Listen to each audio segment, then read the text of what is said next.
ನಮಗೆ ಈ ಕಾಲೇಜಿನಲ್ಲಿ ಸ್ಥಳಾವಕಾಶ ಕೊಟ್ಟು 1 ವರ್ಷ ನೀವೇನು ಬಾಡಿಗೆ ಕೊಡೋದು ಬೇಡ, ಇದು ನಿಮ್ಮದು ಅಂತ ಹೇಳ್ಕೊಳ್ಳಿ, ಈ ಕಾಲೇಜಿನಲ್ಲೇ ಮಾಡಿ ಅಂತೇಳಿ ಅವಕಾಶ ಕೊಟ್ಟಿರ್ತಕ್ಕಂಥದ್ದು.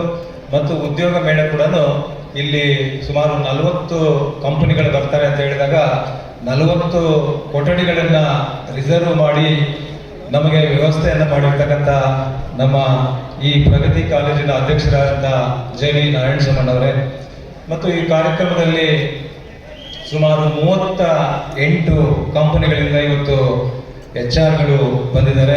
ಅವರಿಗೂ ಕೂಡ ವಂದಿಸುತ್ತಾ, ಮತ್ತು ಈ ಗೃಹ ಉದ್ಯೋಗ ಮೇಳಕ್ಕೆ ಉದ್ಯೋಗ ಅವಕಾಶಗಳನ್ನು ಹುಡುಕಿ ಬಂದಿರತಕ್ಕಂಥ ಎಲ್ಲ ಯುವಕ ಯುವತಿಯರೇ ಮತ್ತು ಮಾಧ್ಯಮ ಸ್ನೇಹಿತರೆ, ಹೋಗಿ ನಾನೆಲ್ಲರಿಗೂ ಒಂದೇ ಸ್ಥಳದಲ್ಲಿ ಚೆಕ್ಗಳು ಕೊಡಿಸ್ತೀವಿ ಅಂತ ಹೇಳಿದ್ರು. ಇವತ್ತುವರೆಗೂ ಕೂಡ ಅವ್ರು ಚೆಕ್ಗಳು ಕೊಡ್ಸಕ್ ಆಗಲಿಲ್ಲ. ಆದ್ರೆ ಇಂಥ ಕೆಲಸ ಇವತ್ತು 3ನೇ ಹಂತದಲ್ಲಿ ಅಲ್ಲಿ ರೈತರನ್ನ ಎತ್ತಗಟ್ಟಿ ನೀವು ಜಮೀನು ಕೊಡಬೇಡ್ರಿ, ಯಾಕಂದ್ರೆ ನಮ್ಮ ಕಾಲದಲ್ಲಿ ಆಗಿದ್ದು 1500 ಎಕರೆ. ನೀವು ಜಂಗಮಕೋಟೆ ಹತ್ರ ಹೋಗಿ ಅಲ್ಲಿ ಏನೇನೋ ಮಾಡಬಹುದು, ಇಲ್ಲಿ ಮಾಡಬಹುದಾಗಿತ್ತು. ಆದ್ರೆ ನೀವು ಒಂದ್ ಕಡೆ ಹೇಳ್ತೀರಾ ಇಂಡಸ್ಟ್ರಿಗಳನ್ನ ತರುವಂತದಕ್ಕೆ ನಾನು ಬಹಳ ದೊಡ್ಡ ಮಟ್ಟದಲ್ಲಿ ಹೋರಾಟ ಮಾಡ್ತಾ ಇದ್ದೀನಿ, ಅದು ಮಾಡ್ತೀನಿ ಇದು ಮಾಡ್ತೀನಿ ಅಂತ ಒಂದ್ ಕಡೆ ಹೇಳ್ತಾರೆ. ಇಲ್ಲಿ ಇರ್ತಕ್ಕಂಥ ಜಮೀನುಗಳನ್ನ ನೀವು ಆಗ್ಲಿಲ್ಲ. ಕಾರಣ JK ಕೃಷ್ಣಾರೆಡ್ಡಿ ಅವರು ಇದ್ದಾಗ 2022ರಲ್ಲಿ ಅಧಿಸೂಚನೆ ಹೊರಡಿಸಿದ್ರು. ಇದು ಅವ್ರ ಕಾಲದಲ್ಲಿ ಮಾಡಿದ್ದು ಅಂತ ಹೆಸರು ಬರಬಾರ್ದು ಅಂತ ಹೇಳಿ ಒಂದೇ ಒಂದು ಕಾರಣಕ್ಕೆ ಅಲ್ಲಿ ನಿಮಗೆ ಬೇಕಾಗಿರ್ತಕ್ಕಂಥ ರೈತರನ್ನೆಲ್ಲ ಎತ್ತಗಟ್ಟೆ ನೀವು ಅಲ್ಲಿ ಕೆಲಸ ಮಾಡ್ಲಿಕ್ಕೆ ಬಿಡದಿರ ಇವತ್ತು ಕೂಡ ಅದು ಹಾಗೆ ಬಿದ್ದಿದೆ. ಇವತ್ತು ಆ 3ನೇ ಹಂತದಲ್ಲಿ ಹಲಸೂರು ದಿನ್ನೆ ಇರ್ಬೋದು, ಚಿಕ್ಕಂಬಡಿ ಇರ್ಬೋದು, ಮತ್ತು ಗೊರಮಡ್ಗು ಇರ್ಬೋದು, ಜಂಗಮಶಿಗಳ್ಳಿ ಇರ್ಬೋದು, ಮಸ್ತೇನಹಳ್ಳಿ ಇರ್ಬೋದು, ಮಲ್ಲಿಕಾಪುರ ಇರ್ಬೋದು, ತಳಗವಾರ ಇರ್ಬೋದು, ಆ ಭಾಗದಲ್ಲಿ ಇವರೆಲ್ಲ ಇವ್ರು ಗೆದ್ದಾದ ನಂತರ ರೈತರಿಗೆ ಎಷ್ಟು ಅನ್ಯಾಯ ಆಗ್ತಾ ಇದೆ, ಎಷ್ಟು ತೊಂದರೆಗೆ ಒಳಗಾಗಿದ್ದಾರೆ ಅಂತ ಹೇಳಿದ್ರೆ ನಾನು ಇವತ್ತಿಗೆ ಇಷ್ಟಕ್ಕೆ ನಿಲ್ಲಿಸ್ತೇನೆ. ಇದರ ವಿಚಾರವಾಗಿ ಇನ್ನು ಮುಂದಿನ ಭಾಗದಲ್ಲಿ ಮುಂದಿನ ದಿನಗಳಲ್ಲಿ ಇದರ ವಿಚಾರವಾಗಿ ಹೆಚ್ಚು ಮಾತನಾಡಿ ಸಾರ್ವಜನಿಕರಿಗೆ ಏನಾಗ್ತಾ ಇದೆ ಅನ್ನುವಂಥದ್ದನ್ನ ತಿಳಿಸ್ತೇನೆ. ಆದ್ರೆ ಇವತ್ತು ಉದ್ಯೋಗ ಮೇಳ ಈ ಕ್ಲಾಸಸ್ ಅನ್ನ ಮಾಡಬೇಕು ಅಂತ ಹೇಳಿ KMD ಕಲ್ಯಾಣ ಮಠದಲ್ಲಿ ಮಾಡಿದ ನಂತರ ನಮಗೆ ಈ ಕಾಲೇಜಿನಲ್ಲಿ ಸ್ಥಳಾವಕಾಶ ಕೊಟ್ಟು 1 ವರ್ಷ ನೀವೇನು ಬಾಡಿಗೆ ಕೊಡೋದು ಬೇಡ, ಇದು ನಿಮ್ಮದು ಅಂತ ಹೇಳ್ಕೊಳ್ಳಿ, ಈ ಕಾಲೇಜಿನಲ್ಲೇ ಮಾಡಿ ಅಂತೇಳಿ ಅವಕಾಶ ಕೊಟ್ಟಿರ್ತಕ್ಕಂಥದ್ದು.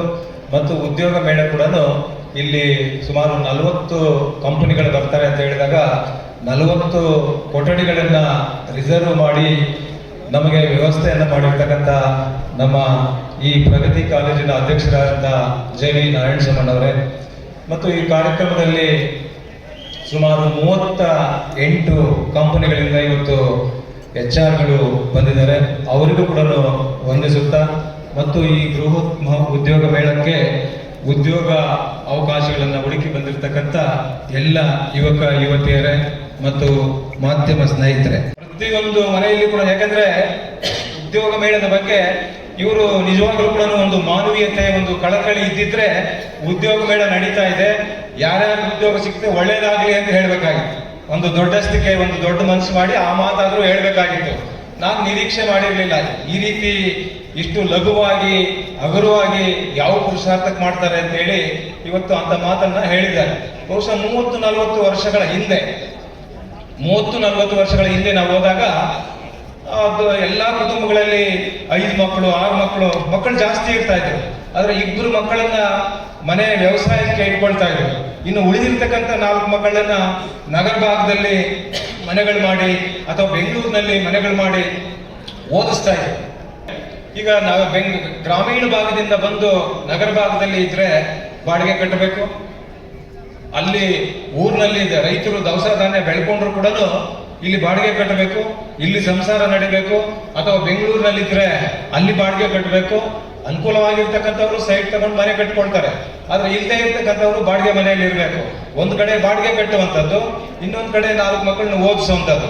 ಆ ಖಾಸಗಿ ಕಾಲೇಜುಗಳಲ್ಲಿ, ಈಗ ಸರ್ಕಾರಿ ಶಾಲೆಗಳಿಗೆ ಯಾರು ಜಾಸ್ತಿ ಹೋಗೋದಿಲ್ಲ, ಖಾಸಗಿ ಕಾಲೇಜುಗಳಿಗೆ ಹೋಗ್ಬೇಕು, ಖಾಸಗಿ ಶಾಲೆಗಳಲ್ಲಿ ಓದಬೇಕು. ಇವತ್ತು ಶಿಕ್ಷಣ ಎಷ್ಟು ದುಬಾರಿ ಇದೆ ಅನ್ನುವಂಥದ್ದು ಎಲ್ರಿಗೂ ಕೂಡ ಗೊತ್ತಿದೆ. ಆದ್ರೆ ಇವತ್ತು ಶಿಕ್ಷಣದ ಕ್ಷೇತ್ರದಲ್ಲಿ ಇವತ್ತು ಎಷ್ಟು ದುಬಾರಿ ಇದೆ, ಎಲ್ಲರೂ ಕೂಡ ಹೋಗಿ ಒಳ್ಳೊಳ್ಳೆ ಶಾಲೆಗಳಲ್ಲಿ, ಒಳ್ಳೆ ಕಾಲೇಜುಗಳಲ್ಲಿ ಓದ್ಲಿಕ್ಕೆ ಆಗೋದಿಲ್ಲ. ಎಲ್ಲ ನಮ್ಮ ಪ್ರಗತಿ ಕಾಲೇಜು, ಪ್ರಗತಿ ಶಾಲೆ ಇದ್ದಂಗೆ ಇರಲ್ಲ. JV ನಾರಾಯಣಸ್ವಾಮಣ್ಣವ್ರ ಹತ್ರ ಹೋಗಿ ಹಣ ಫೀಸ್ ಕಟ್ಟಕ್ ಆಗ್ತಾ ಇಲ್ಲ ಅಣ್ಣ ಅಂದ್ರೆ ಹಂಗೆ ತಕ್ಷಣ ಫೋನ್ ಮಾಡಿ ಹೇಳ್ತಾರೆ ನೀವು ಇಷ್ಟು ಕಮ್ಮಿ ಮಾಡಿ ಅಂತ. ಎಲ್ಲರೂ ಆತರ ಇರೋದಿಲ್ಲ. ಇವತ್ತು ಇವರು ಕೂಡ ಶಾಲೆಗಳನ್ನ ನಡೆಸ್ತಾ ಇದ್ದಾರೆ. ಯಾರಿಗಾದ್ರೂ ಕೊಡ್ತಾರ ಫ್ರೀಯಾಗಿ? ಅವರು ಕೊಡೋದಿಲ್ಲ. ಆದ್ರೆ ಎಷ್ಟು ದುಬಾರಿ ಶಿಕ್ಷಣದಲ್ಲಿ ಎಷ್ಟು ದುಬಾರಿ ಇದೆ ಅನ್ನುವಂಥದ್ದನ್ನ ಅರ್ಥ ಮಾಡ್ಕೊಳ್ಬೇಕು. ಇವತ್ತು ಆ ರೀತಿ ನಗರ ಭಾಗದಲ್ಲಿ ಮಾಡಿರ್ತಾರೆ, ಬಾಡಿಗೆ ಕಟ್ಟಬೇಕು, ಫೀಸ್ಗಳು ಕಟ್ಟಬೇಕು, ಸಂಸಾರ ನಡೆಸಬೇಕು ಅಂದ್ರೆ ದವಸ ಧಾನ್ಯ ಇಟ್ಬಿಟ್ರೆ ಸಂಸಾರ ಆಗೋದಿಲ್ಲ. ಆದ್ರೆ ಬೇರೆ ಬೇರೆ ಅದಕ್ಕೆ ಬೇಕಾಗಿರ್ತಕ್ಕಂಥ ಸಾಮಗ್ರಿಗಳು ಬೇಕಾಗ್ತದೆ, ದುಡ್ಡು ಬೇಕಾಗ್ತದೆ. ಆದ್ರೆ ಉದ್ಯೋಗ ಅನ್ನುವಂಥದ್ದು ಬಹಳ ಪ್ರಾಮುಖ್ಯತೆಯನ್ನು ಹೊಂದಿರ್ತದೆ ಒಂದು ಕುಟುಂಬಕ್ಕೆ. ಒಂದು ಕುಟುಂಬದಲ್ಲಿ ಉದ್ಯೋಗ ಇಲ್ಲ ಅಂತ ಹೇಳಿದ್ರೆ ಆ ಕುಟುಂಬ ಇವತ್ತು ಬೀದಿಗೆ ಬರುವಂತ ಪರಿಸ್ಥಿತಿ ಎದುರಾಗುತ್ತೆ.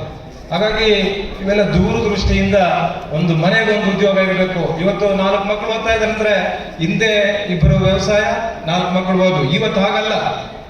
ಮನೆಯಲ್ಲಿ 4 ಮಕ್ಕಳಿದ್ರೆ 4 ಮಕ್ಕಳು ಕೂಡ ವಿದ್ಯಾಭ್ಯಾಸ ಮಾಡಬೇಕು. ಒಳ್ಳೆ ವಿದ್ಯಾವಂತರಾಗಬೇಕು, ಒಳ್ಳೆ ಬುದ್ಧಿವಂತರಾಗಬೇಕು, ಒಳ್ಳೆ ಸಂಸ್ಕಾರವಂತರಾಗಬೇಕು, ಎಲ್ಲ ವಿಚಾರಗಳಲ್ಲಿ ಮುಂಚೂಣಿಯಲ್ಲಿ ಇರಬೇಕು. ಇವತ್ತು ವ್ಯವಸಾಯ ಮಾಡುವಂತದಕ್ಕೆ ಯಾರು ಕೂಡ ಬಿಡೋದಿಲ್ಲ. ಮಕ್ಕಳು ಮನೆಯಲ್ಲಿ ಎಷ್ಟು ಜನ ಮಕ್ಕಳು ಇರ್ತಾರೆ ಅಷ್ಟೂ ಕೂಡ ಓದಬೇಕು, ವಿದ್ಯಾವಂತರಾಗಬೇಕು, ಉದ್ಯೋಗ ಸಿಗ್ಬೇಕು, ಅವರ ಬದುಕು ಬಂಗಾರ ಆಗ್ಬೇಕು, ಬದುಕನ್ನ ಕಟ್ಕೊಳ್ಬೇಕು. ಇವತ್ತು ಹೇಳ್ತಾ ಇದ್ರು, ನಾವು ಒಂದು ಉದ್ಯೋಗವನ್ನ ಪಡ್ಕೊಂಡ್ರೆ ಮುಂದಿನ ದಿನಗಳಲ್ಲಿ ನಾವೇ ಒಂದು ಕಂಪನಿಯನ್ನ ಸ್ಥಾಪನೆ ಮಾಡುವಂತ ಶಕ್ತಿಯನ್ನ ಪಡ್ಕೊಳ್ಬೇಕು, ಆ ರೀತಿ ಆಗ್ಬೇಕು ಅನ್ನುವಂತ ಒಂದು ದೂರದೃಷ್ಟಿಯನ್ನ ಇಟ್ಕೊಂಡು ಇವತ್ತು ಒಂದು ಬೃಹತ್ ಉದ್ಯೋಗ ಮೇಳವನ್ನ ಇವತ್ತು ಆಯೋಜನೆ ಮಾಡಿದ್ದೇವೆ. ಇದರಿಂದ ಇವತ್ತು ಬಂದಿರತಕ್ಕಂಥ ಎಲ್ಲ ಉದ್ಯೋಗ ಆಕಾಂಕ್ಷಿಗಳಿಗೂ ಕೂಡ ಇವತ್ತು ನಾವೆಲ್ಲರೂ ಕೂಡ ಬೆಳಗ್ಗೆ ಸಂಜೆ 5:30 ಕೂಡ ನಮ್ಮ ಎಲ್ಲ ಸಂಸ್ಥೆಗಳಿಂದ ಬಂದಿರತಕ್ಕಂಥ HR ಅವರು ನಿಮಗಾಗಿ ಕಾದಿರ್ತಾರೆ. 5:30 ಕೂಡ ನಿಮಗಾಗಿ ಕಾದಿರ್ತಾರೆ. ಆದರೆ ಇದರಲ್ಲಿ ನಾವು SSLC ಪಾಸು ಫೇಲ್ ಇರ್ಬೋದು. ಯಾಕಂದ್ರೆ KSRTC ಇಂದ ಕೂಡ ನಮಗೆ 200 ಡ್ರೈವರ್ಗಳು ಬೇಕಾಗಿದ್ದಾರೆ ಅನ್ನುವಂಥ ಮಾಹಿತಿಯನ್ನು ಕೊಟ್ಟಿದ್ದಾರೆ. ಹಾಗಾಗಿ SSLC ಇಂದ PUC ಇರ್ಬೋದು, ಡಿಗ್ರಿ ಇರ್ಬೋದು, ಮತ್ತು MA, MCom, BA, BCom, BE, B pharma, M pharma ಎಲ್ಲ ಥರ ನೀವು ಏನೇನು ವಿದ್ಯಾಭ್ಯಾಸ ಮಾಡಿದ್ದೀರೋ ನಿಮ್ಮ ಸರ್ಟಿಫಿಕೇಟ್ಗಳು, ನಿಮ್ಮ ನೇರ ಸಂದರ್ಶನ ಇರುತ್ತೆ.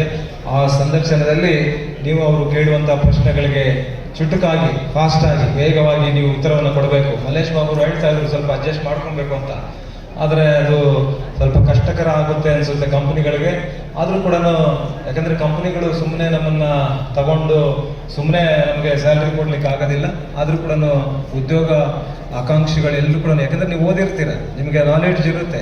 ಆದರೆ ಅವರ ಕೇಳುವಂಥ ಪ್ರಶ್ನೆಗಳಿಗೆ ಚುಟುಕಾಗಿ, ವೇಗವಾಗಿ ಉತ್ತರಗಳನ್ನು ಕೊಟ್ಟು ಇವತ್ತು ಸಂಜೆ ಒಳಗಡೆ ಅಂತ ಉದ್ಯೋಗ ಅವಕಾಶಗಳನ್ನು ಪಡ್ಕೊಳ್ಬೇಕು ಅನ್ನುವಂಥ ನಿಮ್ಗೆಲ್ಲರೂ ಕೂಡ ಇವತ್ತು ತಿಳಿಸ್ತಾ, ಇವತ್ತು ನಿಮ್ಗೆಲ್ಲರೂ ಕೂಡ ಯಾರ್ಯಾರು ಉದ್ಯೋಗವನ್ನು ಅರಿಸ್ಕೊಂಡು ಬಂದಿರ್ತಕ್ಕಂಥ ಇನ್ನೂ ಸಂಜೆವರೆಗೂ ಇರ್ತಾರೆ, ಸಂಜೆವರೆಗೂ ಕೂಡ ಯಾರ್ಯಾರು ಉದ್ಯೋಗ ಬೇಕಾಗಿದೆ ಅವರು, ಯಾಕಂದ್ರೆ ನನಗೆ ಸಾಕಷ್ಟು ಅರ್ಜಿಗಳು ಬರ್ತಾನೇ ಇರ್ತವೆ.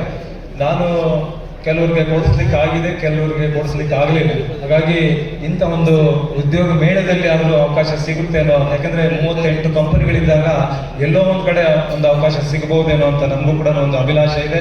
ಹಾಗಾಗಿ ಇವತ್ತು ಬರ್ತಕ್ಕಂಥ ಎಲ್ಲರೂ ಕೂಡ ಉದ್ಯೋಗಗಳು ಸಿಕ್ಕಲಿ ಅನ್ನುವಂತ ನಿಮಗೆ ಶುಭ ಹಾರೈಸುತ್ತಾ, ಇವಾಗ ಸಂಸದರು ಅವರೇ ಒಂದು ಸ್ಟೇಟ್ಮೆಂಟ್ ಮಾಡಿದ್ದಾರೆ. ಯಾರು ತಿರೋಗಿದ್ದಾರೆ ಅವ್ರು ನನಗೆ ಗೊತ್ತಿಲ್ಲ, ಯಾರು A2 A3 ಏನು ಮಾಡಿದಾರೋ ಅವರು ನನಗೆ ಗೊತ್ತಿಲ್ಲ, ನನಗೆ ಪರಿಚಯ ಇಲ್ಲ ಅಂತ ಹೇಳಿದ್ದಾರೆ.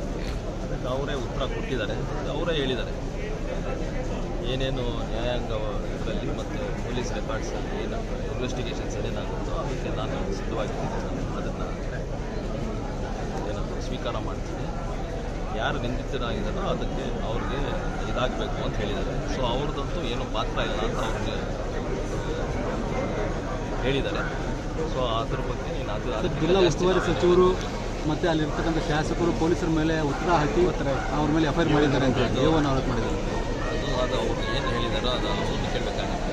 ನಮಗೇನು ಮಾಹಿತಿ ಇದೆ ಅಂದರೆ ಏನು ಸಂಸದರು ಹೇಳಿದಾರೋ ಅದಕ್ಕೆ ನಾವು ಬದಲಾಗಿ ಸುಳ್ಳು ಕಂಪ್ಲೇಂಟ್ ಆಗಿದೆ ಅಂತ ಯಾವ ರೀತಿ ಅದೇ ಆಗಿರ್ಬೋದು ಅಂತ ನಮಗೂ ಅನಿಸ್ತದೆ. ಯಾಕಂದರೆ ಸಂಸದರು ಅವರು ಅಷ್ಟು ಪ್ರಾಮಾಣಿಕವಾಗಿ ಹೇಳಿದ್ದಾರೆ, ನಾನು ಅವ್ರು ನೋಡೇ ಇಲ್ಲ, ಇದು ಮಾಡಿಲ್ಲ ಅಂತ. ಸೊ ಅದಕ್ಕೆ ನಾವು ಬದಲಾಗಿ ಅಂದರೆ ರಾಜಕೀಯ ಪಿತೂರಿ ಇರುತ್ತೆ ಸರ್, ರಾಜಕೀಯ ಪಿತೂರಿ ಇರುತ್ತಾ ಅಂತ ಇರ್ಬೋದು ಗೊತ್ತಿಲ್ಲ. ಮತಗಳ್ಳತನ 2023 ಏನು ಅಸೆಂಬ್ಲಿ ಎಲೆಕ್ಷನ್ಸ್ ಆಗಿತ್ತು, ಆವಾಗ 128 ಸೀಟು ನಮಗೆ ಕಾಂಗ್ರೆಸ್ ಅವರು ಬಂದರು. ಆವಾಗ ಇದು ಏನು ಪ್ರಶ್ನೆ ಬರಲಿಲ್ಲ. ಯಾವಾಗ 2024 ಲೋಕಸಭಾ ಚುನಾವಣೆ ಬಂತು, ಅದರಲ್ಲಿ ಏನು 9 ಕ್ಷೇತ್ರ ಅವ್ರು ಗೆದ್ದಿದ್ದಾರೆ. ಅದರಲ್ಲೇನು ಪ್ರಾಬ್ಲಮ್ ಇಲ್ಲ ಅಂತ ಎಲ್ಲಿ BJP ಮತ್ತು NDA ಇವರು ಗೆದ್ದಿದ್ದಾರೋ ಕ್ಯಾಂಡಿಡೇಟ್ಸ್ ಅಲ್ಲಿ ಮಾತ್ರ ಇದು ಅಂತ ಹೇಳ್ತಾರೆ. ಇವಾಗ ಎಲ್ಲೋ ಒಂದು ಕ್ಷೇತ್ರದಲ್ಲಿ ಹಂಗೆ ಆಗಿದ್ರೆ ಏನೋ ಅನ್ಬೋದು, ಎಲ್ಲ ಕ್ಷೇತ್ರಗಳಲ್ಲೂ ಹಂಗೆ ಆಗಿದೆ ಅಂತ ಅವ್ರು ಹೇಳ್ತಾರೆ. ಏನು ಸ್ಪೆಸಿಫಿಕ್ ಆಗಿ ಹೇಳ್ತಾರೆ. ನಾವು ಒಂದು ಪ್ರಶ್ನೆ ಹೇಳಿದ್ರು, 23